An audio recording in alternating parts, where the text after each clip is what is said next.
Anda, tapi saya hanya menyampaikan perspektif atau keyakinan Islam tentang sebuah kitab suci. Kitab suci itu kita yang terlahir di era milenial begini, tiba-tiba ada sebuah kitab buku yang datang kepada kita yang mengatakan di situ ada sesuatu yang gaib, yang di luar akal kita. Tentu kita akan telusuri, benar kan Pak? Sebenarnya kalau kitab ini sudah lama 1.500 tahun lalu. Oh Ya, iya. sudah ada. Cuman pada waktu itu masih baku, istilahnya masih bahasa timur sana. Jadi belum diterjemahkan ke semua bahasa.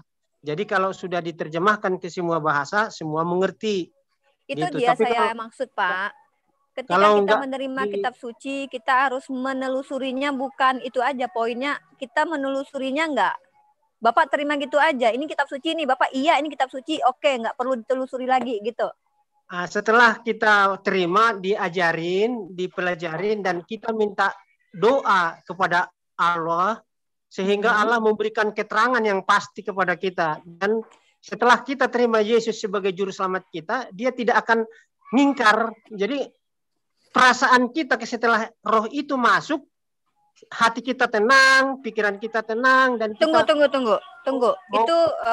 Itu kan pengakuan Bapak. Kalau kita minta kepada Roh Kudus, kemudian masalahnya Roh Kudus yang Bapak maksud di sini kan tidak bisa divalidasi karena itu kan abstrak dan gaib. Yang pertama, yang kedua, jangankan Bapak dengan saya yang berbeda keyakinan, Bapak sesama Bapak saja yang kitabnya sama, yang mengaku bahwa Yesus juru selamat kalian, tentang siapa Yesus saja pun kalian pun masih banyak pertentangan. Masa Roh Kudus memberikan penjelasan yang berbeda-beda di antara kalian? Kan nggak mungkin. Contoh ada oneness, ada Tritunggal, ada Saksi Yehova, ada Unitarian. Nah, padahal mereka sama-sama berdoa mengharapkan jamahan dari Roh Kudus. Nah, itu satu. Yang kedua, di dalam kitab Bapak, ujilah itu harus dengan seluruh akal budimu, artinya kita harus menggunakan akal sehat. Nah, yang selanjutnya saya nyatakan lagi, kalau seandainya orang mengaku bertemu Tuhan tapi tidak bisa divalidasi. Nah, ini yang tidak bisa kita terima. Karena apa? Pengakuan bisa berbagai macam pengakuan. Pak Lia Eden bisa mengaku bahwa dia itu adalah pemilik surga atau segala macam. Nah, ini yang saya maksud Pak, ditelusuri dan diuji. Oke. Memang banyak Yesus mengatakan, banyak menyebut namaku Tuhan, Tuhan, tapi tidak semua yang terpilih. Yang dipilih oleh Allah, yang menuruti segala perintahnya, sesuai dengan perintah Allah yang sebenarnya. Banyak orang menafsir kitab ini, banyak yang ini, itu namanya nabi-nabi palsu. Jadi kami tidak mau menerima nabi-nabi palsu. Ya, jadi gimana caranya Pak? Gimana caranya? Mana nabi palsu? Si Paulus ngaku nabi, si Luga ngaku nabi, tanpa ragi ngaku nabi. Bapak ada yang belum ngaku nabi nih. Gimana cara melihatnya? Pada percaya Kristus itu jemaat mereka. Apa mereka ketika meyakini Yesus sebagai juru selamat mereka dikasih roh setan ke badan mereka, sementara mereka mengaku nabi dan mereka mengajarkan hal yang berbeda seperti oneness, itu berbeda dengan Tritunggal. Nah, gimana tuh Pak? Nah, itu maksudnya Pak, saya katakan, jadi setiap apapun pengakuan orang harus ditelusuri. Kitab suci pun harus ditelusuri Pak, siapa penulisnya. Di dalam Islam Pak, kami terlarang menerima informasi apapun kalau penulisnya nggak jelas, penyampaiannya, siapa yang menyampaikan kepada kami tidak jelas. Makanya hadis saja Pak, mohon maaf ya, jangankan Al-Quran ya Pak, hadis saja Pak, ada yang memberikan hadis, berita tentang siapa kejadian yang menimpa Nabi kami, harus jelas Pak siapa yang menyampaikan, namanya, dari keluarga siapa dia, bapaknya siapa namanya, apa jabatannya pada masa itu, kegiatannya apa pada masa itu, bahkan pada masa itu waktu itu jarum terjatuh atau tidak pun, sedang dia jalankah atau tidak, jelas Pak semuanya. Nah, itu dia yang menyebabkan kita berbeda Pak. Kami tidak terlarang menggunakan akal sehat dalam berkeyakinan. Kalau orang mengaku nabi, karena dulu ada sekolah-sekolah nabi, sama dengan sekolah-sekolah pendeta-pendeta sekarang. Jadi, nabi adalah menerima wahyu dari Tuhan langsung. Tapi kalau pendeta-pendeta adalah mempelajari teologi. Boleh mereka katakan nabi-nabi, tapi nabi-nabi istilahnya yang sekolah. Nah, kita menerima ajaran-ajaran pendeta-pendeta, nabi-nabi, apakah sesuai dengan firman Allah? Kalau tidak sesuai, kita tinggalkan. Tapi kalau sesuai, kita imani. Karena mereka mengaku sesuai firman Tuhan Pak semuanya. Mereka punya dalil semua Pak. Ada yang mengatakan Ada Tuhan yang itu tiga ada dalam yang beda, satu. ada Ya, yang iya ada yang makanya beda. beda. Contohnya Kita Tritunggal. tidak Dalil bisa menghukum orang. Kalau itu pendapat dia kita biarkan. lah, Ya, kan saya bilang ini kalau nah, kita ditawari orang jangan nih ada 4 jangankan pemahaman, kita pilih yang ja- mana? Masa kita pilih 4-4-nya? Kan nggak jangankan orang mungkin. Kristen, Islam juga 72 aliran. Itu berbeda-beda. Mana? Mana 72 alirannya? 72 aliran. Ada Mana? ISIS, ada ini, ada NU, ada Itu Muhammadiyah, ada apa gitu. organisasi, Pak. Pak, saya Iya, jelasin sama itu Bapak. aliran. Tunggu. Nggak beda-beda. Aliran. Tidak Bapak harus mengerti tentang hal ini. Maaf saya harus Eh, jelaskan. ah. Muhammadiyah NU itu adalah organisasi keduniawian tentang konsep ketuhanan yang namanya orang Islam tidak ada yang berbeda. Semua Jangankan agama adalah organisasi. Agama beda, Islam, Pak, agama beda. Hindu, agama Beda. Buddha itu organisasi. Tunggu, Ya, saya jelaskan dulu. jangan kita sebut katanya ada agama Tuhan, enggak ada agama Saya Tuhan. jelasin dulu bedanya, Pak ya. Beda. Iya, saya jelaskan Iya. dulu bedanya. Di dalam Islam, Pak, Aliran.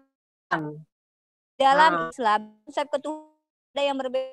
Pak, siapa Allah kami tahu semua, walaupun dia Syiah sekalipun tidak ada yang mengatakan Tuhan itu 3, 2, 4. Kenapa konsep ketuhanan saja ya hal yang sangat penting di dalam kekristenan, internal Kristen aja masih cakar-cakaran, Pak. Contohnya enggak siapa Yesus ada saja. cakar-cakaran. Itu Oneness itu Enggak dengan ada. Tritunggal ada, Biarin Bapak aja nggak lihat kalau itu YouTube. pendapat dia. Ya, kita enggak ada. Katanya nggak ada Kita cakar-cakaran. Kita Paulus tidak boleh dengan menghakimi orang lain. faktanya, Itu aja pentingnya. kejadiannya, Pak. Lo gimana sih Pak Pendeta Esra Soru dengan bersama dengan Pak Deki, dengan Pak Gracia Pelo, berbeda inilah dengan manusia Fatima tidak ada Satkia, yang berbeda sempurna, dengan Paul mungkin. Zhang, berbeda dengan Tanpa Ragi, berbeda dengan siapa Pak Joshua Teu. Gimana Bapak mau mengatakan itu nggak cakar-cakaran? Orang jelas Pak Itu Mengapul pada Sagala kemarin umumnya bertengkar kok di menonjolkan video. Nah, itu maksud saya. Kita berpatokan kepada firman Allah yang benar. Mereka berpatokan kepada firman Allah yang benar menurut Kalau mereka, itu pendapat, Pak. Kalau itu Menurut pendapat mereka juga benar. Biarin aja. Kita nggak bisa menghakimi, belum ada mandat kita untuk menghakimi berarti orang. Bapak yang paling benar di seluruh orang Kristen nih. Bapak yang paling benar berarti. Kenapa? Saya nggak ngaku saya paling benar. Nah, itu dia. Saya mengikuti firman Allah yang benar. Tidak mau menerima tafsiran-tafsiran manusia.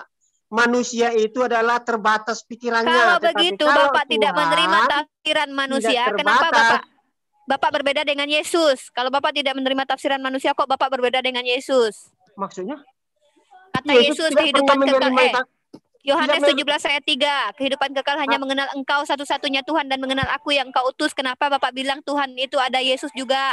Padahal Yesus katakan hanya Engkau satu manusia. Itu kata-kata seperti itu maknanya apa? Hanya Engkau itu manusia, itu firman Allah itu, bukan tafsiran manusia itu. Kenapa Bapak nggak terima ayat itu? Kenapa Bapak harus menerima tafsiran lagi? Memang satu-satunya Yesus Tuhan Allah. Nggak ada di situ ayatnya gitu. Jangan Bapak mempermainkan ayat Bible Bapak. Di situ tertulis Yohanes 17 ayat 3. Kehidupan kekal dengan mengenal Engkau satu-satunya Tuhan dan Aku yang Engkau utus. Engkau dengan Aku sama nggak? Engkau dengan Aku sama nggak? Engkau dengan Aku sama nggak? Engkau dengan Aku sama gimana maksudnya? Ya, makanya Bapak dengarkan saya. Bapak dengarkan saya dulu. Sama Allah itu sama. Kok Yesus bilang Bapak lebih besar dari Aku? Kalau Bapak ibu lebih besar dari aku. Ya beda. Bapak lebih besar dari aku. Bapak lebih besar dari aku. Iya jelas. Nah jelas, terus katanya sama.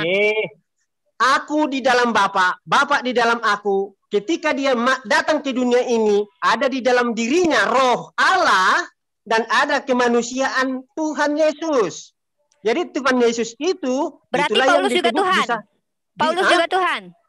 Kok Tuhan? Itu rasul. Paulus Bapak di dalam dia kok. Iya di dalam Bapak. Paulus rasul. Nah, ini dia kalian ya. Kalian ini memilih-milih ayat ya. Ketika Yesus mengatakan bisa roh tadi Bapak bilang gini. Bisa, tapi saya enggak ngaku Tuhan. Berarti Bapak iya dong. Kalau Bapak mengikuti kata Yesus yang mengatakan Bapak di dalam aku artinya dia Tuhan. Artinya kalau Bapak bilang ada Tuhan di dalam Bapak, Bapak juga Tuhan. Bukan, saya enggak.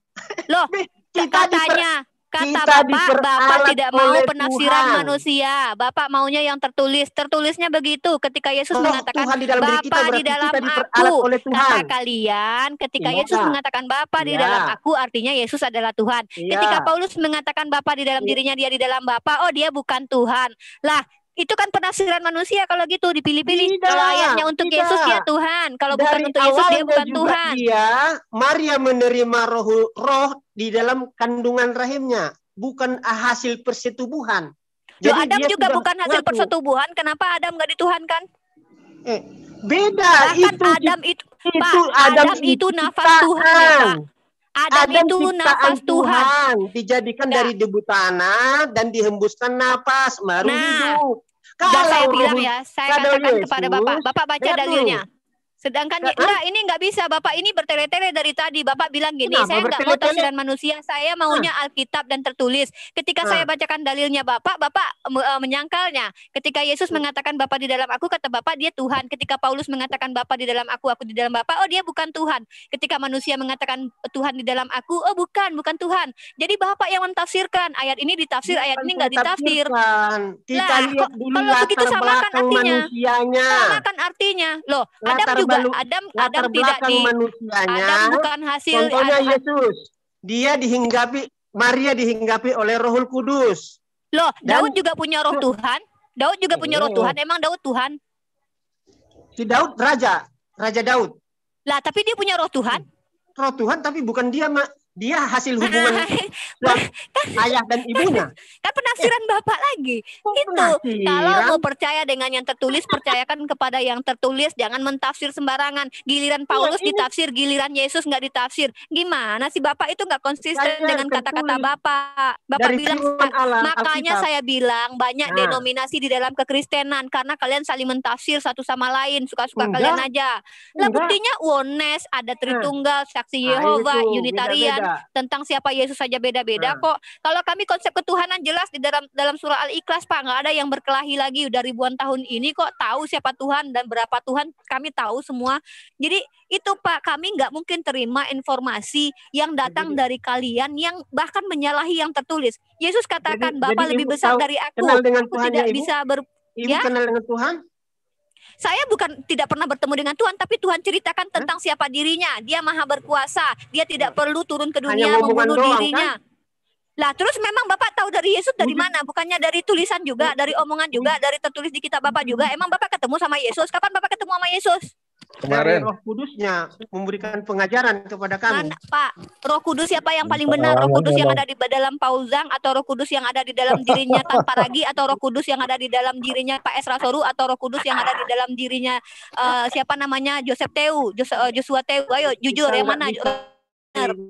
Nah, Pak, jangan klaim Roh Kudus. Kalau nggak bisa menilai. Allah berarti itu roh yang lain. Itu dia.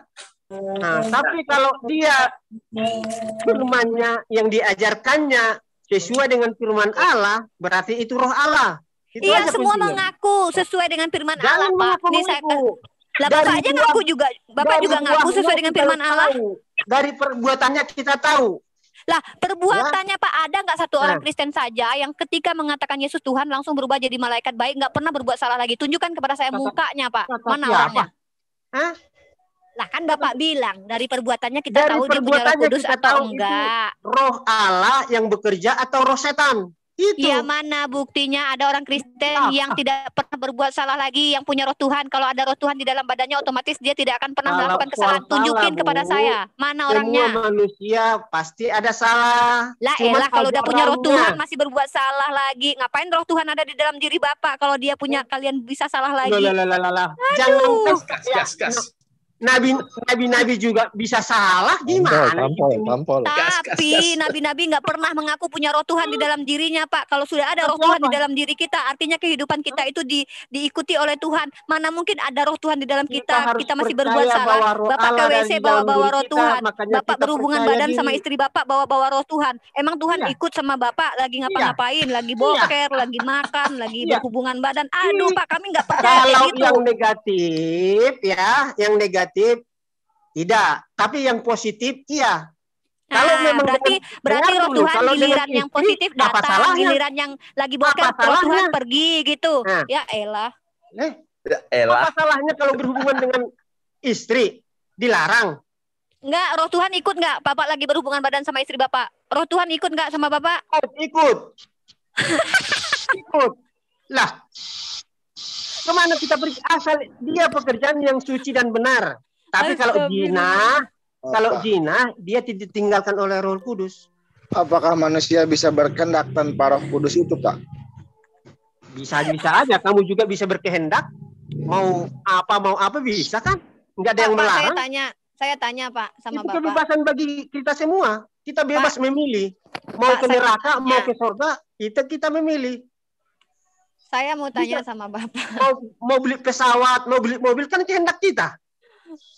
Tapi di dalam kehendak kita itu kita minta bantuan dari Roh Kudus supaya jangan salah pilih, jangan salah ngambil, jangan salah pekerjaan. Itu aja kuncinya. Iya, mana buktinya Roh Kudus itu yang bekerja, Pak? Mana ada orang Kristen satupun yang ketika jadi Kristen langsung berubah jadi baik? Coba tunjukkan kepada saya. Buah roh itu adalah melakukan yang baik. Orang Hindu juga ada yang baik, orang Buddha juga ada yang baik, ateis juga ada yang baik, orang Islam juga ada yang baik. Terus mereka punya Roh Kudus apa enggak? Ada yang baik tapi tidak beriman kepada Yesus, sama dengan nol. Nah, terus dari mana rohnya itu?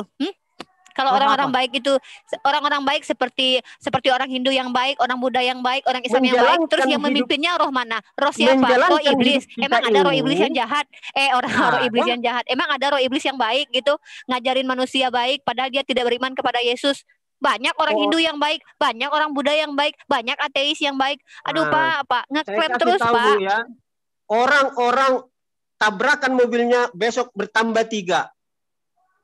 Dibakar rumahnya, besok menambah apanya. Itu karena itu dari iblis. Ya, tumbal. Nah, sekarang gini. Banyak iblis yang baik, pura-pura baik. Kita nggak usah pakai ini ya. Kita nggak usah pakai klaim-klaiman. Kita kembali ke kitab suci, ke firman Tuhan saja. Kalau memang kitab suci Bapak Roh Kudus yang mengilhami, kenapa banyak kontradiksinya? Emang Roh Kudus itu beda-beda ya. Yang satu salah, yang satu lupa, yang satu lupa ingatan gitu Roh Kudusnya. Ginilah satu ayat contohnya, karena dia sudah sekolah ditafsirkan menurut kehendaknya, bukan jadi kehendak ayat itu Tuhan. Tafsiran. Jadi ayat itu tafsiran. Ayat yang tertulis itu tafsiran. Bukan semua firman, saya katakan satu ayat dalam firman ini beda-beda orang membaca, beda-beda tanggapannya. Gimana sih? Jadi berarti yang tertulis itu semua tafsiran. Siapa? Bukan tafsiran, itu firman Allah. Firman Allah ini kan berasal dari mana? Sendal murung, pakai sendal. Katanya firman Allah ini kan diilhami Roh Kudus. Kenapa Roh Kudusnya kok malah beda-beda? Kok ada kontradiksinya? Kenapa? Roh Kudusnya sekolah. Satu Roh Kudus ayat sekolah ini, di mana itu Roh Kudus? Di mana sekolah Roh Kudus itu? Ini satu ayat. Roh Kudus ada yang beda tuh. Membaca yang tidak kan yang S3, S2, ini cara menangkapnya kalau udah ada beda. Roh Kudus, kalau udah ada Roh Kudus mau di S3 kayak mau di S-teler kayak pasti dia sama lah semuanya. Namanya juga diilhami Roh Kudus. Gimana sih? Walaupun ada Roh Kudus, kalau dia tonjolkan pendapat dia yang paling benar, nggak akan berterima. Berarti mana yang paling benar? Matius, Yohanes, Lukas atau Markus? Semua benar. Semua benar. Gimana sih? Itu aja kontradiksi. Semua benar. Loh. Semua benar. Ayat-ayatnya aja makanya diwahyukan. Bukan kontradiksi. Misalnya tanggapan-tanggapan mereka, ada yang melihat pada waktu itu ceritanya sewaktu berkhotbah, ada yang melihat nabi yang lain, rasul yang lain pada waktu ini. Jadi itu apa yang dia lihat, itulah yang dituliskannya sesuai dengan tuntunan Roh Kudus. Gitu. Ya makanya itu kan beda-beda. Berarti Roh Kudusnya tuh bukan yang satu lupa ingatan, yang satu atau Roh Kudusnya yang satu dari Jerman, yang satu dari Indonesia gitu. Mut-mutan kali. Roh Kudus hanya satu, Bu. Enggak ada 2, enggak ada 3. Nah, kalau Roh Kudus itu satu, harusnya sama semua. Tapi kenapa Roh Kudusnya kok beda-beda memberikan informasi? Bahkan kitab Keluaran dengan kitab Galatia aja beda kok. Nih saya baca Keluaran 22:28. Janganlah engkau mengutuki Allah dan janganlah engkau menyumpahi seorang pemuka di tengah-tengah bangsamu. Tiba-tiba si Paulus di Galatia 3:13, sebab ada tertulis terkutuklah orang yang digantung pada salib. Lah gimana itu? Di Keluaran aja nggak boleh menyumpahi dan mengutuk. Tidak mengerti ayat itu. Ya. Nah, kalau gitu jelasin. Bapak yang lebih mengerti punya Roh Kudus, jelasin sama saya. Ayo, sok. Oke. Kata Rasul Paulus seperti itu, terkutuklah di atas kayu salib itu. Karena semua kutukan dosa yang diterima oleh manusia, oleh karena dosa, ditambahkan kepada Kristus di kayu salib. Makanya dia terkutuk. Hebat kali Tuhan yang terkutuk. Lah. Iya, berarti terkutuk kan Yesus. Dia rela menerima dosa-dosa manusia. Supaya manusia selamat. Paulus. Yang dilanggar oleh manusia adalah hukum Allah. Kalau berarti hukum Yesus negara, kan, Pak? Bapak jujur dulu, Yesus terkutuk nggak? Pada waktu di kayu salib itu terkutuk. Oke, Bapak menyalahi Keluaran 22:28. Janganlah engkau mengutuki Allah dan janganlah engkau menyumpahi seorang pemuka di tengah-tengah bangsamu. Kalian sudah menentang firman Tuhan di dalam kitab Keluaran. Dia terkutuk karena dia menerima kutukan dosa. Kutuk itu aja udah menyumpahi. Bapak ngutuk, Pak. Tidak, saya tidak mengutuki. Dia terkutuk oleh karena dosa. Loh, menyebut gas terus nih, gas terus. Itu. Dia terkutuk karena dia menerima dosa-dosa manusia supaya terboleh dosa. Apapun alasannya, Yesus terkutuk kan, manusia jadi bisa mendapatkan hidup yang kekal. Kalau Yesus tidak tersalib, manusia Yesus tidak itu dapat menghidupi hidup yang kekal. Galatia 13 itu terkutuk apa bukan? Apanya? Dalam Galatia 13 itu Yesus terkutuk apa bukan? Terkutuk di dalam kayu salib. Tuhan kalau terkutuk di kayu salib yang ditulis oleh Paulus. Gila Yesus. Ini. Masa terkutuk? Iya. Manusia bisa ngutuk Tuhan. Di kayu salib oleh karena dosa manusia. Paulus mengutuk Yesus dan itu yang TSM. Bukan. Dia hanya membicarakan, mengasih tahu. Tuhan yang dikutuk. Mengasih tahu. Dikutuk Yesus dan ente percaya apa kata-kata Paulus? Nah, saya percaya itu. Ajaran Paulus. Saya percaya karena dia sudah dipanggil oleh Allah sebagai rasul. Makanya ente percaya. Sebelum dia bertobat, memang dia pembunuh. Dia pembunuh.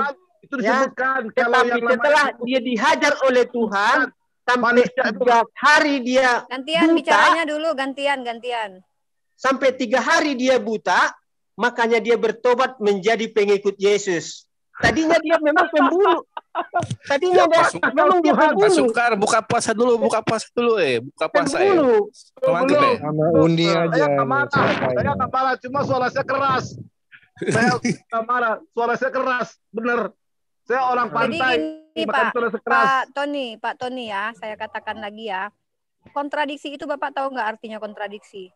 Iya, berlawanan. Nah, bagaimana mungkin Roh Kudus yang katanya satu menurut Bapak itu memberikan informasi yang berlawanan, Pak? Siapa yang memberikan informasi yang kan di dalam kitab Keluaran itu memang firman Tuhan berasal dari mana? Bukan Roh Kudus. Nih satu lagi saya kasih sama Bapak ya. Iya, Roh Kudus. Semua Roh Kudus. Karena itu. Nih, saya baca buat Bapak satu lagi nih. Dengan perjanjian baru. Perjanjian lama belum ada nama Yesus. Perjanjian baru sudah ada nama Yesus. Di dalam perjanjian lama, jangan engkau mengutuk Tuhan Allahmu. Tapi kenapa di perjanjian baru engkau silakan kutuk Tuhan Allahmu? Tidak ada orang yang mengutuk Tuhan. Tidak ada. Lah itu tertulis di kitab Bapak. Dia memberitakan terkutuklah Yesus di kayu salib oleh karena dosa-dosa kita. Terkutuklah Yesus itu yang siapa? Jadi kutuk manusia itu sudah diterima oleh Yesus, makanya manusia bisa selamat masuk surga. Lah jadi dia bisa selamat masuk surga, itu Tuhan sesembah ente terkutuk. Logika ente di mana? Dia menerima kutukan dosa. Ente sebut sesembah ente terkutuk. Ya Dia Allah, ya menerima Rabbi. kutukan Apa ini? dosa di kayu salib. Kalau dia tidak menerima kutukan dosa, Itu siapa? Pak, yang manusia menulis Galatia selalu siapa? Pak, Siapa? yang Paulus kan? menulis Galatia siapa? Galatia Paulus. Ya, Berarti Paulus Mas. yang mengutuk Tuhan Bapak. Bapak Tidak, mengikutinya. bukan, dia hanya memberitakan. Oh, jadi Nggak Yesus ada mengutuk dirinya pemberitakan. sendiri. Yesus Dia mengutuk dirinya memberitakan. sendiri. Yesus Dari mengutuk Roh dirinya Kudus. sendiri. Dari Roh Kudus dia Roh menuntun. Kudus mengutuk Yesus. Roh Kudus mengutuk Yesus. Bukan. Dia hanya memberitakan. Ya, bukan dia mengutuki, bukan. Dalam Dia memberitakan bahwa Yesus menyebut itu Yesus menerima kutukan terkutuk, dari manusia. Paulus yang ditulisnya Manusia sudah baca dalam berdosa, Galatia 6:11. dikungkung atau di... Huruf yang kutulis ini. Nah, pesannya huruf yang kutulis berarti yang ditulis oleh Paulus itu dalam Galatia 3:13 itu adalah kata-kataan Paulus. Bukan kata Oke, Paulus. kita tutup ya Dia- masalah ini. Pak, satu Ya. lagi saya buktikan sama Bapak kalau Roh Kudus Bapak itu cuman klaim. Bapak baca di dalam Kisah 2 Samuel 24 ayat ke-1. Itu yang menghasut Daud menghitung Bani Israel, pertama katanya Tuhan. Di 2 Samuel 24:1. Tiba-tiba di 1 Tawarik 2:1 yang menghasut Daud itu adalah setan. Kok Tuhan sama setan bisa kompak, Pak? Bisa-bisa aja manusia itu kan bebas. Kok bisa-bisa aja? Jawaban Bicara Bapak dulu. itu loh, saya bertanya, Tuhan dengan setan kompak punya niat menghasut Daud gitu. Setan dengan Tuhan sama-sama punya keinginan yang sama menghasut Daud untuk menghitung Bani Israel. Di dalam 2 Samuel 24 ayat 1, bangkitlah pula murka Tuhan terhadap orang Israel. Ia menghasut Daud melawan mereka, firman-Nya, pergilah hitung orang Israel dan orang Yehuda. 1 Tawarik 21 ayat ke-1. Iblis bangkit melawan orang Israel dan ia membujuk Daud untuk menghitung orang Israel. Ini Tuhan atau iblis? Atau jangan-jangan salah nih Roh Kudus memberitahu nih, harusnya Tuhan dibilang iblis, harusnya iblis dibilang Tuhan, atau jangan-jangan dua-duanya sama, atau jangan-jangan mereka bersaudara. Gimana ini? Sama itu. Iblis itu Tuhannya Kristen itu. Ya, Ternyata- mungkin kamu yang Tuhanmu iblis, saya enggak iblis Tuhan saya. Udah kita jangan menghujat, Ya kan Tuhan dia yang siapa bilang, iblis. Ya minta maaf siapa Pak. itu? Lanjut jawab itu gimana? Kenapa Tuhan bisa sama itu kompak dengan iblis? Emang sejak kapan Tuhan berteman dengan iblis, Pak? Jujur jawab. Bukan berteman, alat Tuhan. Ya. Jadi kita hidup di dunia ini kita bebas memilih. Asumsi lagi. Kita bebas memilih. Ada cobaan atau godaan dari iblis, ada tarikan daripada. Saya tanya, siapa yang menghasut Daud, iblis atau Tuhan? Waktu dia melakukan kejahatan berarti iblis. Waktu dia melakukan kebaikan berarti Tuhan. Loh sama kok, kejadiannya sama kok Pak, menghitung Bani Israel, bangkitlah pula murka Tuhan terhadap orang Israel, ia menghasut Daud melawan mereka. Firman-Nya, pergilah hitunglah orang Israel dan orang Yehuda. 2 Samuel 24:1. 1 Tawarik 2:1. Iblis bangkit melawan orang Israel dan ia membujuk Daud menghitung orang Israel. Kerjaannya sama kok. Siapa yang benar ini, Tuhan atau iblis? Atau jangan-jangan dua-duanya berkompak ria berdua seperti melakukan penyalipan Yesus. Gara-gara iblis menghasut Yudas baru ada penyalipan. Kalau nggak ada karya iblis kan nggak bisa kalian ditebus dosanya. Kok iblis di sini lebih penting banget kerjaan iblis ini di dalam kekristenan? Dan Adam pun juga gara-gara makan buah pengetahuan berkat iblis. Kalau Adam nggak makan buah pengetahuan, Adam nggak tahu kalau dia punya kemaluan tuh. Bapak nggak bisa main HP sampai sekarang karena Bapak hidup nggak tahu apa-apa dari Tuhan Bapak. Gara-gara iblis yang nunjukin pengetahuan, Pak. Makanya Bapak bisa pintar. Kalau bukan karena berkat iblis, emang Bapak pikir Bapak bisa main HP sekarang? Enggak lah, Bapak tuh telanjang, Pak, di Taman Eden. Bapak harus ngucapin terima kasih sama iblis. Ya, ketika mereka belum berbuat dosa, mereka memakai baju kemuliaan Tuhan. Jadi tanpa baju juga mereka sudah diselubungi oleh kemuliaan Tuhan. Apa sih maksudnya ke kemuliaan Tuhan diselubungi? Apa yang makanya ibu nggak jawaban mengerti untuk kemuliaan apa Tuhan, ini? nggak tahu. Jadi kalau Bukan, ini jawaban untuk mana? Saya kan bertanya iblis kok di sini sama Tuhan kayaknya akrab banget, sampai Yesus pun diuji digendong sama iblis. Kayaknya iblis ini penting banget dalam kehidupan kekristenan deh. Yang pertama, gara-gara iblis tuh manusia atau Adam itu tahu baik yang buruk. Tuhan bilang jangan makan buah ini. Padahal tuh lagi telanjang tuh Adam, lagi bego-begonya Adam. Giliran iblis kasih tahu makan aja tuh Adam, kamu akan tahu mana yang baik dan yang buruk. Nah, setelah Adam tahu malu dan tahu yang baik dan buruk, malah diusir dari Taman Eden. Emang Bapak pikir kalau bukan karena iblis, Bapak tahu nih main HP, tahu matematika, tahu yang baik dan buruk? Enggak lah, karena Tuhan menciptakan Bapak itu telanjang, nggak tahu apa-apa.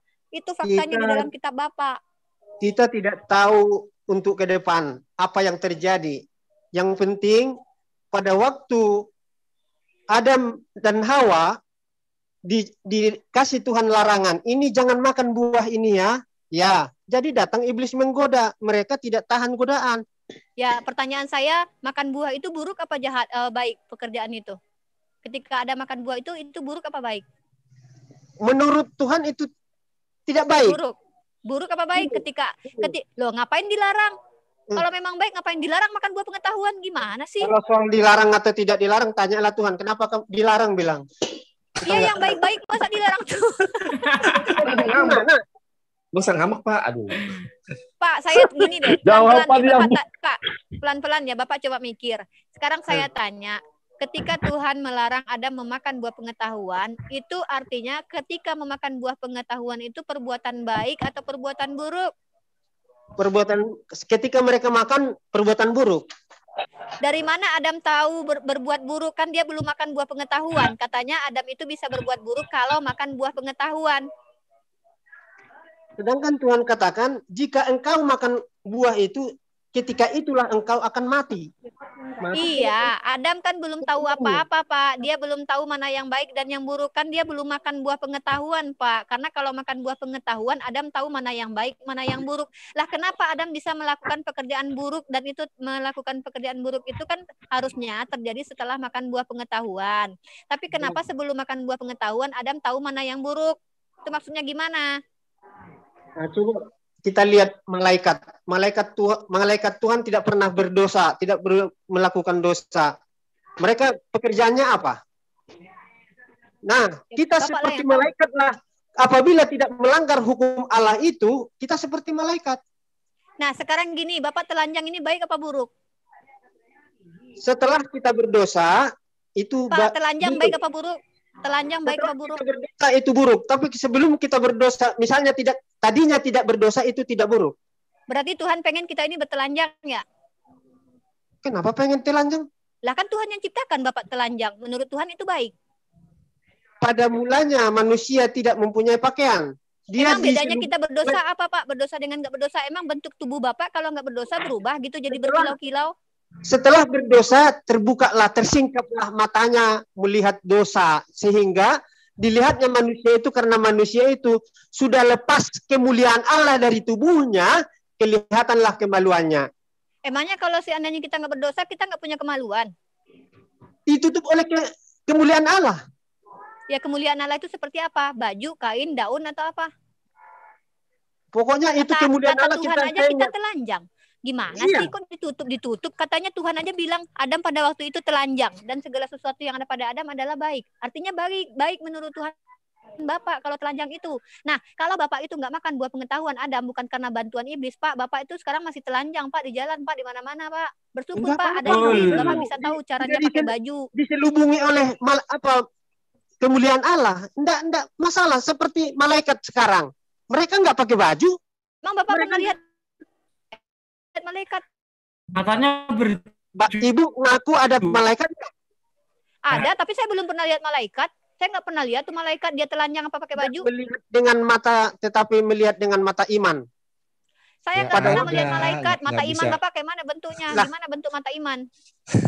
Maaf kata seperti Muhammad menerima wahyu dari malaikat Jibril katanya. Kayak gitu lah. Bapak tahu gimana waktu Nabi Muhammad menerima wahyu?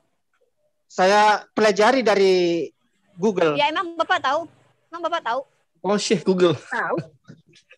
Gimana? Emang gimana bentuknya malaikat Jibril ketika turun bertemu dengan Nabi Muhammad? Iya, malaikat. Iya, malaikat. Ya gimana bentuknya? Pakai baju telanjang apa pakaian kemuliaan? Pakaian kemuliaan gimana bentuknya? Dia tidak pakai baju seperti baju kita ini. Baju kita ini kan dari dunia. Dari mana dalilnya Bapak tahu itu? Ya, dari kitab lah, masa dari mana-mana? Ya mana ayatnya kalau malaikat Jibril itu nggak pakai baju? Lah, Jadi malaikat, Ibu bilang malaikat pakai baju. Mana ayatnya? Saya kan minta sama Bapak. Mana ayatnya malaikat Jibril telanjang? Mana ayatnya malaikat Jibril pakai baju? Mana ayatnya? Saya nggak pernah bilang malaikat begini begitu. Saya nggak pernah lihat malaikat. Saya nggak berani ngeklaim kayak Bapak. Oh, jadi nggak pernah mempelajari tentang malaikat? Saya belum pernah melihat malaikat. Bukan dulu mempelajari, melihat. Saya belum pernah melihat malaikat. Tidak berhak bagi kami umat Islam membicarakan apa yang kami tidak ketahui dan tidak kami lihat. Nggak kayak Bapak nih, Tuhan aja Bapak tahu. Kalau Ibu mau pingin lihat kemuliaan Allah, berarti Ibu sudah menduai Tuhan. Karena Tuhan itu tidak bisa dilihat oleh mata kepala kita. Hanya dilihat oleh iman. Kalau kita percaya bahwa itu Tuhan, emang gimana sih melihat dengan iman itu? Saya tanya gimana sih ngelihat dengan iman itu, bentuknya gimana sih rupanya Tuhan kalau Bapak lihat pakai mata iman Bapak? Rambutnya panjang nggak? Kulitnya putih, hitam apa gimana? Atau coklat atau merah? Matanya biru apa coklat apa warna apa? Putih semua apa hitam semua? Sesuai dengan firman-Nya kita baca. Ya gimana firman Tuhan tentang Yesus Pak, tentang bentuk rupa mukanya Tuhan? Gimana? Coba jelaskan sama saya.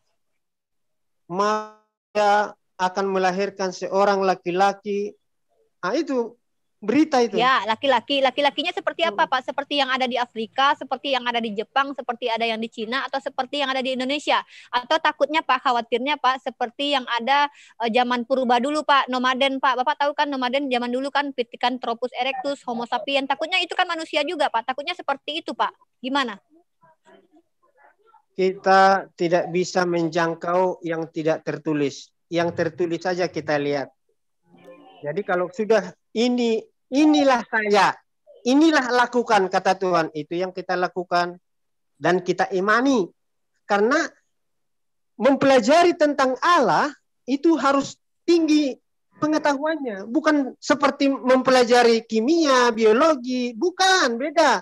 Mempelajari yang tidak kelihatan menjadi diimankan. Kalau memang kita harus masuk akal, kita tidak sanggup Pak, bagaimana bentuk Tuhan? Karena memang Tuhan itu nggak bisa memang dia sudah Kristen aja yang bilang Tuhannya bisa punya, mohon maaf Tuhan ya, panjang, mukanya kayak gitu. Kami nggak ada Tuhan bilang sendiri gitu. Yang bilang dia akan datang ke dunia ini untuk mana? Untuk menebus dosa dan mati di kayu salib ya? Mana? Kelahirannya, kematiannya dan kebangkitannya itu berfungsi kepada Pak? Mana? Tuhan Bani Israel bilang aku akan lahir dan mati di tiang salib, ayatnya Pak. Mana Pak? Ada. Mana? Ada, akan dia akan lahir. Aku akan lahir. Kemudian mati dan menanggung dosa kalian sehingga kalian diselamatkan. Mana Pak ayatnya Pak? Barang siapa percaya kepada Dia yang mengutus aku, dia akan selamat. Lah, ayatnya kok beda, katanya dia mengatakan aku akan datang lahir dan mati di tiang salib, ada. Terus tiba-tiba barang siapa yang percaya kepada dia akan selamat. Itu beda, Pak. Percaya kepada Yesus, kami percaya kepada Yesus kok. Kalau percaya sebagai apa tapi saya terangkan dari awal sampai akhirnya, nanti nggak bisa 5 jam juga nggak bisa. Soalnya ya panjang ceritanya. Ya nggak bisa lah karena cocok logi. Kalau cocok logi saya juga bisa. Dari awalnya dia dinubuatkan akan datang dan kematiannya juga sudah diceritakan. Mana Tuhan bilang Pak kalau dia itu akan lahir dan mati di kayu salib menanggung dosa Bapak. Bapak jangan ngada-ngada Pak. Firman Tuhan jangan dimain-mainin Pak. Masuk neraka Pak nanti. Coba saya baca Yesaya 9 ayat 6. Dia akan lahir dan mati di tiang salib menanggung dosa Bapak ya. Kelahirannya dulu kita baca. Asal mulanya. Sebab seorang anak telah lahir untuk kita, seorang putra telah diberikan Telah lahir. Nah, ini satu telah lahir, yang kedua lambang pemerintahan ada di bahunya. Sejak kapan Yesus memerintah? Mana di sini kalau Tuhan mengatakan aku akan lahir, kemudian mati di tiang salib. Ini seorang anak telah lahir. Mana di situ Tuhan berkata aku akan lahir menjadi seorang anak terus mati di tiang salib menanggung dosa kalian, Pak. Jangan ngada-ngada, Pak. Semenjak orang yang membaca itu telah lahir, sudah lahir di dalam dirinya. Iya, tapi itu kan ngomongin si Efraim, Pak. Jadi ini adalah nubuatan itu yang telah lahir. Tentang Efraim, Pak, itu bukan Yesus. Beda tuh. Nubuatan kedatangan atau Yesus juru selamat. Disebut Immanuel. Apalagi Immanuel. Immanuel, Pak. Dibaca dari ayat 1 itu Immanuel tuh. Nah, Ini iya. Pak Desugi, Jadi coba saya dilanjut telah- sebentar Pak Desugi. Pak Immanuel itu kedatangannya untuk apa, Pak? Lihat Yesaya 7 ayat 14 itu kedatangannya untuk apa, Pak? Ya saya Ya, Bapak kan nyebut Immanuel, masa nggak tahu ayatnya? Immanuel artinya Tuhan bersama kita. Perlu diketahui, saudara si Antoni ini tidak hafal dengan ayatnya. Dia udah pernah ngakui kok. Saya tidak tanya artinya, Pak. Saya tidak tanya ayatnya. Yang saya tanyakan kedatangannya itu untuk apa di situ? Kedatangannya yang pertama ya adalah untuk mengampuni dosa manusia. Yang kedua, Itu mengajarkan asumsi, Pak. Asumsi, Pak. Asumsi. Asumsi itu artinya ayat itu kamu terjemahkan seenaknya sendiri, itu Bapak namanya. baca dari ayat 1 biar tahu. Asumsi, Pak. Iya. itu asumsi karena ada tertulis, makanya saya berani ngomong, bukan asumsi. Ya tertulisnya bukan begitu, kamu terjemahkan begono, ya itu namanya asumsi. Asumsi. Asumsi.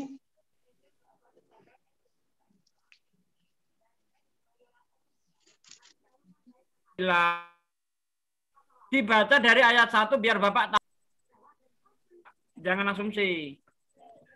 Katanya tadi Bapak sesuai firman Tuhan, ini Bapak malah mentafsir sendiri. Katanya Bapak nggak mau mengikuti orang yang mentafsir, malah nafsir sendiri ini Bapak nih. Apa yang nafsir?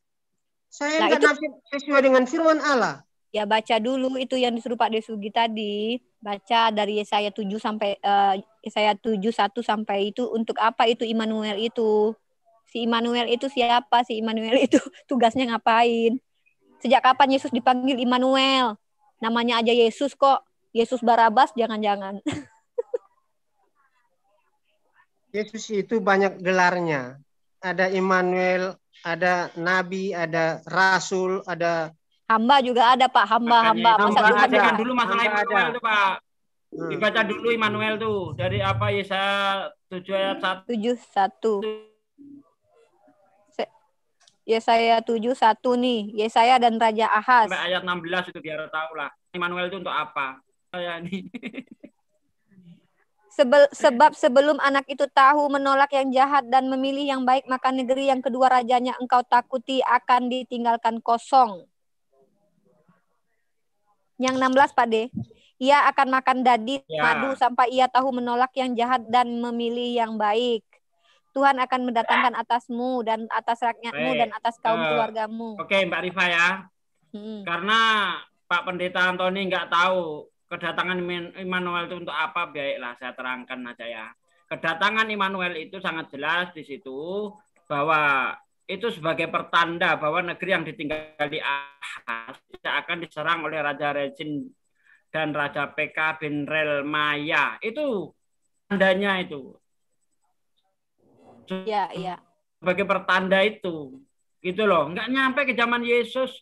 Mosok tanda sebagai keamanan untuk Ahaz nongolnya setelah 700 tahun kemudian.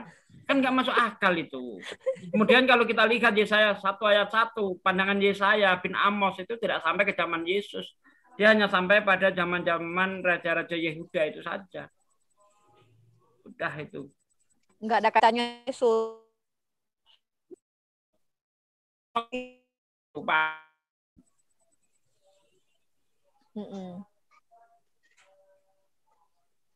Oh, ada buku ya, kita ada tumben. Assalamualaikum.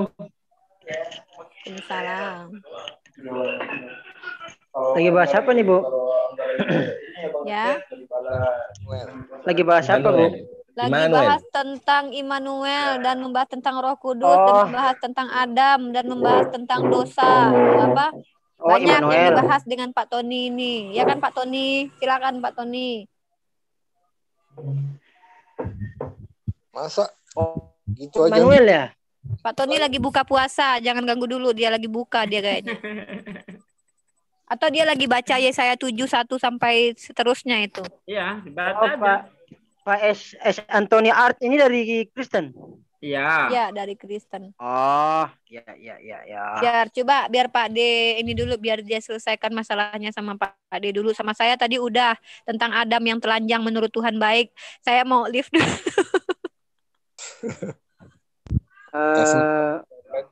Ini Sueb Antoni itu. Gini, Pak mengenai Antoni, ketemuan. silakan Ya. Pak Antoni dijawab itu Pak D Sugi biar nggak bulat, biar selesai materinya Pak tentang Yesaya 96 itu, dan biar kita semua terpahamkan untuk apa Immanuel itu turun dan datang, dan apakah benar itu untuk Yesus dan cocok untuk Yesus, karena kami tidak terlarang menggunakan akal sehat ya Pak Tony membaca kitab. Silakan Pak Tony lanjut dengan Pak D Sugi. Mohon maaf saya memang orangnya begini Pak. Bapak juga gitu, saya begini. Jadi sama-sama lah kita kan, bicaranya sama-sama cepat.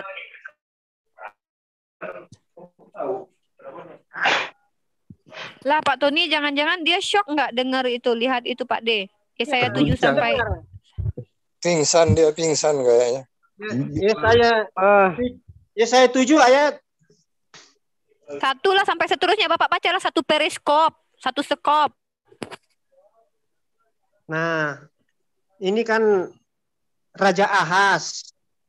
Jadi kalau kita baca di sini dalam zaman Ahaz bin Yoatam bin Usia Raja Yehuda, maka Rezin Raja Aram dengan Pekan bin Remalaya Raja Israel maju ke Yerusalem untuk berperang melawan kota itu, namun mereka tidak dapat mengalahkannya. Jadi pada zaman dulu kan ada raja-raja berperang sama berperang. Jadi ada sebagian raja ada juga yang kasih karena perbuatannya sangat jahat di mata Tuhan, sehingga kadang-kadang melalui trompet juga bisa mengalahkan tanpa senjata. Pak, nah, inilah sebaiknya Anda baca sampai selesai dulu, baru Bapak menerangkan biar nggak gagal paham. Ini saya lihat masih gagal paham, Bapak. Kenapa gagal paham? Ini tentang mengenai raja-raja. Iya, tapi dibaca dulu sampai selesai sehingga Bapak tahu maksudnya kedatangan Immanuel itu sebagai pertanda apa gitu loh, maksud saya itu. Dibaca aja dulu sampai ayat 14 itu, ayat 16 itu. Jangan cuma kamu. Jadi jangan main comot ayat. Baca ayat sebelum dan sesudahnya. Kalau cuma comot ayat 17 saja, oh iya ini untuk Yesus. Tapi nggak dilihat ayat sebelum dan sesudahnya gitu loh. Itu yang berbahaya itu. Oh, ini bahas tentang Immanuel ya Mas Ugi? Iya. Oh. Kalau sama saya santai saja Pak, santai. Saya kasih kesempatan untuk berpikir. Tuhan melanjutkan firman-Nya. Ya. Terus mintalah suatu pertanda dari Tuhan Allahmu. Biarlah itu sesuatu dari dunia orang mati yang paling bawah atau sesuatu dari tempat tertinggi yang di atas. Tetapi Ahaz menjawab, aku tidak mau meminta, aku tidak mau mencobai Tuhan. Lalu berkatalah Nabi Yesaya, jadi baiklah dengarkan, hai keluarga Daud, belum cukupkah kamu melelahkan orang sehingga kamu melelahkan Allahku juga. Sebab itu Tuhan sendirilah yang akan memberikan kepadamu suatu pertanda. Sungguhnya seorang perempuan muda mengandung dan akan melahirkan seorang anak laki-laki dan ia akan menamai dia Immanuel. Lanjut. Ia akan makan dan madu sampai ia tahu menolak yang jahat dan memilih yang baik. Ya udah. Terus sampai ayat 16. Sebab sebelum anak itu tahu menolak yang jahat dan memilih yang baik, maka negeri yang kedua rajanya engkau takuti akan ditinggalkan kosong. Oke, Immanuel untuk apa Pak di situ Pak? Immanuel itu artinya Allah bersama dengan Saya kita. tidak tanya arti, kan Bapak sudah tadi. Sebagai apa? Immanuel. Waduh, kemerusuk anu Bang Emil.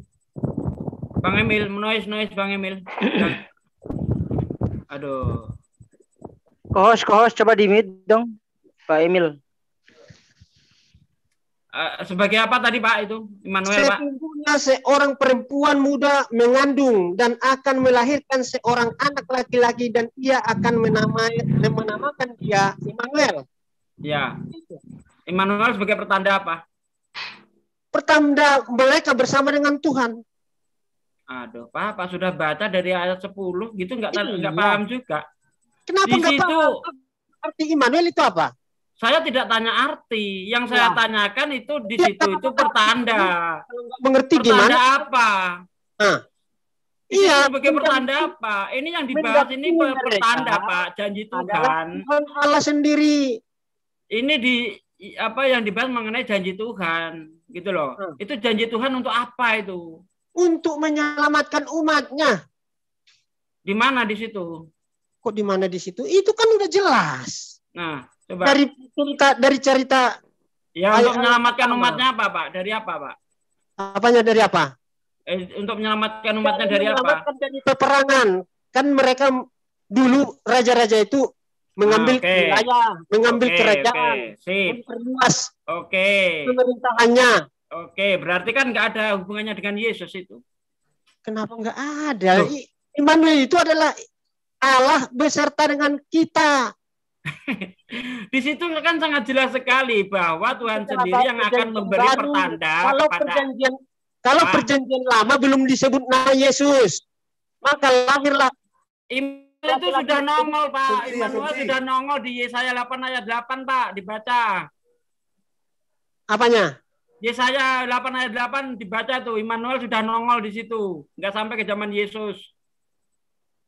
Iya, sudah Mak beduntu itu di sana. Udah nongol di situ.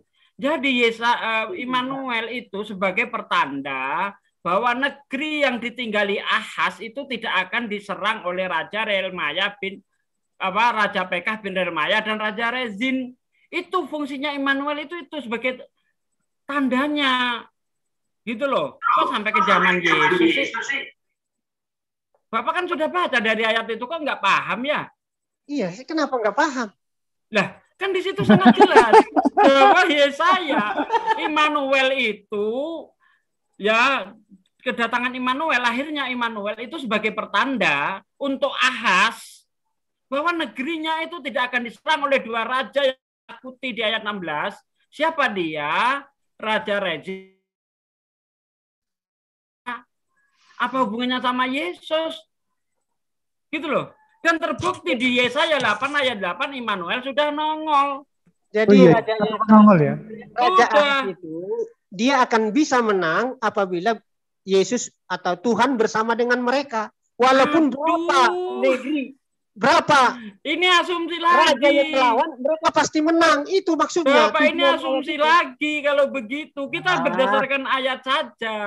Ini enggak berdasarkan ayat saja sudah jelas di situ bahwa kedatangan bahwa Tuhan itu memberi tanda kepada Raja Ahaz dengan lahirnya Immanuel, ya kan, bahwa negeri yang ditinggali Ahaz tidak akan diserang oleh Raja Pekah bin Relmaya. Tidak akan berani, tidak akan mampan. Oke, mantap. Iya. Karena ada Immanuel. Mantap. 100% mantap. Bukan ada Immanuel, Pak. Karena diberi pertanda itu loh tandanya kalau negerimu itu tidak akan diserang oleh Raja Rezin dan Raja Pekah. Tandanya apa? Lahir seorang anak yang namanya Immanuel. Makanya di ayat 16 diterangkan di situ, ya, sebab sebelum anak itu tahu menolak yang jahat dan memilih yang baik, maka negeri yang kedua rajanya engkau di sini siapa? Ahaz. Raja yang negeri yang engkau takuti akan dibiarkan kosong. Ini udah terjadi pada zamannya Ahaz. Enggak sampai ke zaman Yesus, gitu loh. Pak Antoni, coba nama Yesus itu setelah perjanjian. Kalau Allah bersama dengan kita artinya itu Immanuel, dan Immanuel itu adalah Yesus sendiri. Oh, tidak bisa. Karena Immanuel sudah nongol di Yesaya 8 ayat 8. Dibacalah. Dibaca Yesaya 8 ayat 8. Perlu saya bacakan? Oke. Gini Pak Antoni, coba lihat ke layar saya, bisa nggak? Bentar. Serta menerobos masuk ke Yehuda ibarat banjir yang meluap-luap hingga sampai ke leher dan sayap-sayapnya yang dikembangkan akan menutup seantero negerimu ya Immanuel. Tuh Immanuel sudah nongol di situ. Iya. Ngapain zaman Yesus kejauhan? Sementara Raja Ahaz sudah meninggal, masuk pertandanya baru nongol. Padahal di situ dijelaskan sebelum negeri yang kedua rajanya engkau takuti akan ditinggalkan kosong. Itu sudah terjadi pada zamannya Ahaz. Kalau kita lihat ayat ini, di ayat 16 itu. Nah, ayat itu, sebelum anak itu tahu menolak yang jahat dan memilih yang baik, maka negeri yang kedua rajanya engkau takuti akan ditinggalkan kosong. Ini janji ini sudah terjadi pada zamannya Ahaz. Nggak sampai ke zamannya Yesus begitu, Pak. Jadi Immanuel bukan untuk Yesus. Apalagi kalau kita lihat di dalam Yesaya 1 ayat 1 itu sangat jelas sekali. Ya. Saya lihat kawan-kawan Kristen ini main game cocokologi ini. Penglihatan yang telah dilihat Yesaya bin Amos tentang Yehuda dan Yerusalem dalam zaman Uzia, Yotam, Ahaz, dan Hizkia, raja-raja Yehuda. Itulah penglihatan Yesaya. Nggak sampai ke zaman Yesus, Pak. Nama Yesus itu setelah perjanjian baru. Kalau Immanuel, Allah, itu perjanjian lama. Entar dulu, siapa yang mengartikan El sebagai Allah? Hah? Siapa tafsiran dari mana itu yang kamu Bapak pungut? Tafsiran El itu diartikan sebagai Allah, dari tafsiran dari mana Bapak pungut itu? Jangan sembarangan, Pak. Jangan so tahu, Pak. Dari saya juga. Kalau nggak tahu apa-apa, mendingan diam. Mendingan diam, Pak. Kalau artinya Immanuel adalah Allah bersama dengan kita. Itu artinya. Siapa yang mengartikan Allah di situ? Siapa yang mengartikan Allah? Apa? Maka jangan jadi terjemahan, Pak. Kalau nggak tahu kata apa, jangan jadi terjemahan, Pak. Itu asli dikatakan. Bikinlah namanya Immanuel. Saya buka teks asli. Ayo sekarang Bapak baca teks di depan saya. Ayo baca sekarang. Baca, ayo. Apa? Ini teks ini dibaca nih. Biar tahu Immanuel itu siapa. Jangan so tahu ya, Pak. Hati-hati Pak, kalau teks asli yang saya, Pak. Santai, Syueb, santai. Santuy aja. Siapa yang mengartikan santai. Dari ajaran mana yang mengartikan kata El itu sebagai Allah? Hah? Dari Alkitab. Santai aja, Bro Soeb, santai. Ya, santai. Kalau gitu nggak kita kayak saya gitu loh, santai. Santai kayak di pantai gitu loh. Iya, kayak di pantai berjemur. Oke, sekarang saya minta sekarang saya minta Bapak Antoni ya. Bapak Antoni, kalau memang Bapak Antoni bernyali, sekarang Bapak Antoni, saya minta Bapak Antoni baca teks asli dari kitab Bapak sendiri yang sudah Bapak curi dari kitab Yahudi. Yesaya pasal ke-7 ayat ke-14. Ini depan matamu ini, Pak. Dibaca dong kalau bisa. Yesaya 7 ayat 14. Dalam teks asli ya, Pak, di depan layar ini, Pak. Jangan ke interlinear ya. Kalau bahasa Inggris, saya nggak mau, sampah itu. Kalau bahasa Inggris boleh nggak? Bahasa Inggris. Jangan bahasa Inggris, jangan dulu bahasa Inggris. Di X. Jangan dulu bahasa Inggris. Ayo Pak Antoni, saya mohon Pak Antoni ya. Dengan hormat, saya mohon Bapak Antoni baca. Baca Yesaya. Heran saya ini ya. Kenapa orang Islam ini lebih paham Bible daripada orang Kristen itu sendiri? Bapak Antoni, saya mohon Bapak Antoni baca Sefer Yesaya perek ke-7 pasuk 14 dalam teks asli bahasa Ibrani yang sudah saya tampilkan di depan muka layar Bapak ini. Baca Pak, ayo. Ini nggak bisa baca Ibrani, Bro. Jadi aja coba yang baca, Bro. Karena saya orang Indonesia. Pak Antoni sudah jujur. Lachen yiten Adonai hu lachem od hinne ha'alma hara weyo ledet ben wekara shemo Immanuel. Nah, di sini dari penjelasan Rashi sendiri menyatakan bahwa yang namanya Immanuel tersebut adalah anak dari Yesaya pada yang di mana dari penjelasan Rashi tersebut menyatakan bahwa Immanuel itu digenapkan pada Yesaya pasal ke-8 ayat yang ketiga yang bernama Maher Shalal Hashbaz. Jadi sorry ya Pak, bukan Yesus. Sekali Mahal Hashbaz Immanuel. Makanya di Yesaya 8 ayat 8 sudah sebab itu Tuhan sendirilah yang akan memberikan kepadamu suatu pertanda.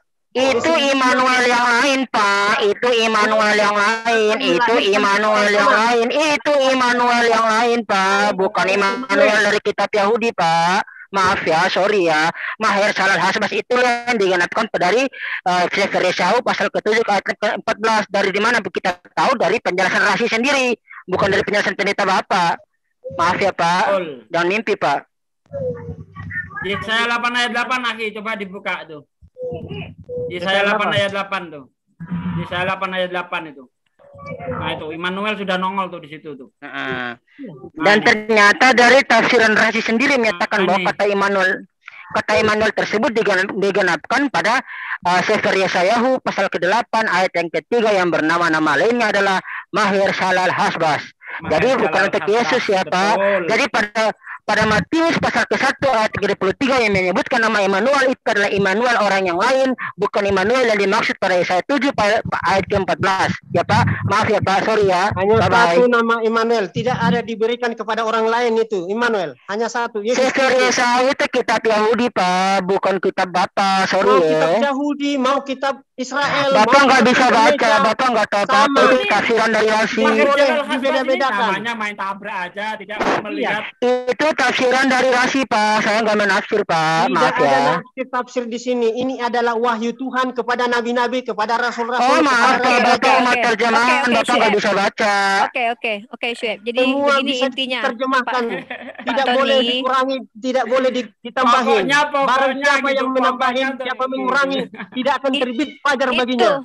Pak Tony itu yang kami lakukan. Pak Tony, tolong untuk dulu ya. Kita gini, Pak Tony itu yang kami lakukan di sini. Kami tidak menambah dan tidak mengurangi. Bahkan kami mengambil dari pemilik kitab aslinya yang memiliki otoritas menerjemahkan dan mengerti tentang ayat itu adalah orang Yahudi. Karena kitab Tanakh ini orang Yahudi Pak yang duluan, bukan orang Kristen Pak. Jadi kami tentu harus percaya kepada penafsiran atau apa yang dipahami orang Yahudi, bukan kepada Bapak sebagai Bani Kristen. Orang Yahudi juga banyak yang tidak menerima Yesus sebagai juru selamat mereka. Memang mereka tidak menerima Pak. Di sini udah azan nih. Ya santai aja, diskusi santai aja. Saya mau karena memang tidak ada nubuatan untuk Yesus. Iya. Jadi barang apa firman Allah yang benar, itulah yang kita ikuti. Mereka tidak percaya. Tidak ada nubuatan di dalam kitab mereka tentang. Bahkan di Nazaret juga Yesus tidak diterima. Dari mana Bapak kelahirannya? Karena apa? Jangankan bagaimana sekarang. Bapak bisa benar. Dari dulu sampai sekarang, sampai kedatangan Yesus betul. orang tidak akan menerima Yesus sebab orang yang bebal. Ada tompel sini ya. Sabar. Sabar. Santai ya di sini ya, Syueb siapapun. Santai. Kita kayak, di sini kan satu kayak Pak susah gini loh, santai gitu. Dikasih kesempatan. Nggak bisa dengar kalau ada yang teriak, ada yang ketawa, ada apa satu-satu aja. Pak Antonio, sebentar, saya bicara sebentar. Sekarang apakah Raja Ahas itu mempunyai anak bernama Yesus, Pak? Jawab dulu, Pak. Di Yesaya 95 atau 96 itu, Pak. Pak Antonius, monitor. Oke, Pak Antonius mungkin sedang berbuka. Ikhwan Villa. Kabur Ade dia. Sugi mungkin ada dua patah kata untuk subscriber channelnya Pak De Sugi, silakan Pak De Sugi. Oh ini live ya? Iya sedang live tadi. Oke, terima kasih Mbak Rifa sudah memberi waktu untuk saya ya. Sekali tadi Lab bang. Pak ini ngerobot ya suara saya ya. Enggak, lanjut Pak D.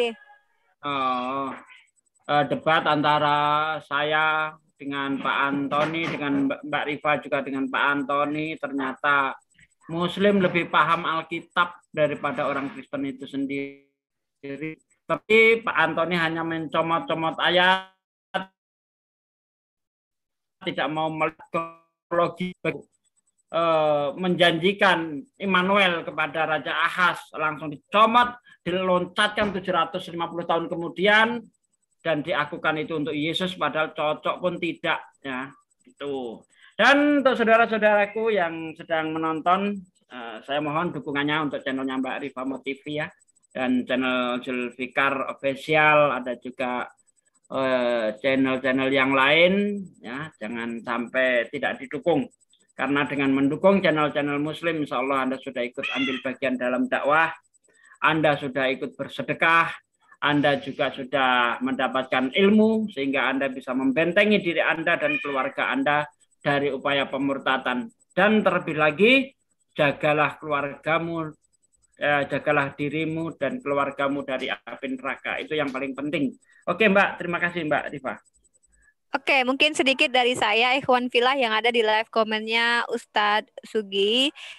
Yang penting adalah kita tetap santun ya, walaupun mereka mencoba memfitnah, menghujat, dan berteriak mereka yang dizolimi, kita sudah terbiasa dengan hal itu. Yang jelas kita tetap pada argumentasi yang berdalil, memiliki akal sehat, dan kita tidak perlu melakukan hal-hal yang di luar yang diajarkan oleh Islam. Ingat, Islam adalah rahmatan lil alamin. Berdebat, berdiskusi, dan berdialog dengan baik dan benar diperintahkan di dalam surah An-Nahl 125, dan kita bentengi akidah saudara kita. Dan kita di sini berdiskusi bukan untuk mengajak mereka paham dengan apa yang kita pahami dan mereka harus Islam, tidak, la ikraha fiddin. Tapi kita semua di sini menyampaikan argumentasi berdasarkan dalil dan akal sehat untuk kita semua umat Islam untuk bisa bertahan di akhir zaman ini, bukan untuk menyerang orang lain, tapi bertahan dari adanya misi pemurtatan, misi pembengkokan, dan fitnah-fitnah terhadap ajaran Rasulullah SAW. Ingat ya, orang yang akan selamat di akhir zaman bukan yang melawan, tapi yang bertahan, karena itu ada hadisnya. Orang yang duduk bahkan lebih baik daripada orang yang berdiri. Kita sedang menyongsong akhir zaman, dan ingat kembali, tidak ada hal yang paling penting untuk dipersiapkan adalah kematian. Itu yang harus kita persiapkan. Tidak ada gunanya walaupun kita memiliki kemampuan lebih, tapi kalau kita tidak mengikuti itu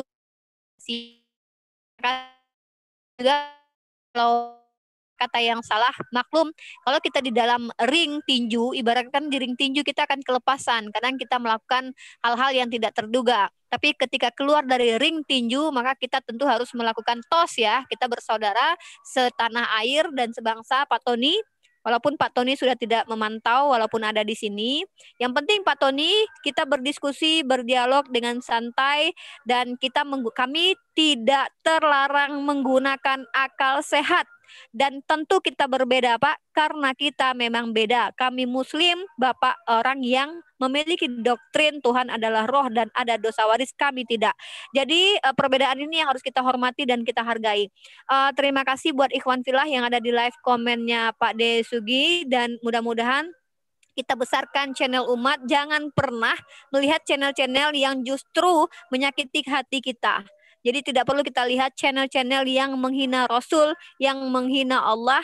Kita besarkan channel Muslim agar kita bertambah ilmu dan keimanan kita. Mungkin dari saya itu.